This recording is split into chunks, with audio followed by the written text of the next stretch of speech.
अपने मरे हुए बच्चे की आवाज़ सुनाई दे रही है अभीरा को। जी हाँ, अपने गुजरे हुए बच्चे की आवाज़ अभीरा को सुनाई दे रही है। अभीरा का रियल बीएसपी उसे मानो रो रो कर पुकार रहा हो। भाई माँ की ममता तो होती ही ऐसे है। हालांकि अभीरा के पास फिलहाल के लिए अगर देखा जाए तो उसके नज़रों में उसका बीएसपी उसके पास है, उसका अपना बच्चा उसके पास है, उसके गोद में खेल रहा है, हंस रहा है, उनसे बातें भी कर रहा है। जी हाँ, उसका हाथ भी पकड़ रहा है। पर अभीरा जो इतने बड़े सच से अनजान है, वो सच चीख-चीख कर उसे बताने की कोशिश कर रहा है कि जिस जिस खुशी को वो अपना कहकर सीने से लगा रही है, वो खुशी उससे कहीं दूर, कोसों दूर जा चुकी है। तभी तो देखिए ना, किस तरह से थकी-हारी अभीरा अपने बीएसपी को यानी अपने बेबी को यानी रूही के बेबी को सुलाकर खुद भी सो जाती है। जिसके बाद उसे सपना आता है कि कोई बच्चा ज़ोर-ज़ोर से रो रहा है। वो तुरंत से उठकर अपने बच्चे को चेक करती है, जो कि सो रहा होता है। अभीरा रो रही आवाज़ की तरफ जाती है, क्योंकि उस आवाज़ को सुनकर अभीरा का कलेजा दहल जाता है। उसे काफ़ी ज़्यादा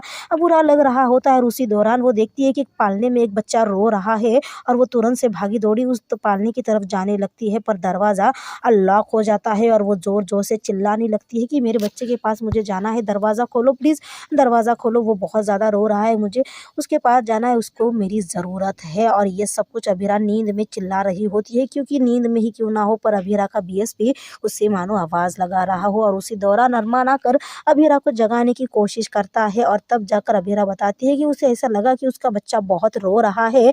जिसके बाद अरमान कहता है कि मैंने सुना है और पढ़ा भी है कि नई-नई माँओं को ऐसा सपना आता रहता है। जिसके बाद अभीरा कहती है कि नहीं, वो मेरे बच्चे के बारे में नहीं था, मेरा बच्चा तो मेरे पास था, पर इसके बावजूद भी मुझे ऐसा लग रहा था कि जो बच्चा रो रहा हो वो मेरा अपना है। उसे उसका रोना सुनकर मुझे बहुत ज़्यादा तकलीफ़ हो रही थी। जी हाँ, और अरमान को अभीरा की बातें सुनने के बाद ये एहसास हो जाता है कि कहीं न कहीं जो बच्चा अब उनके बीच में नहीं रहा है, वो अभीरा को, भले ही अभीरा उस सच्चाई से अनजान है, पर उस सच्चाई से रूबरू करवाने की कायनात कोशिश कर रही है। तो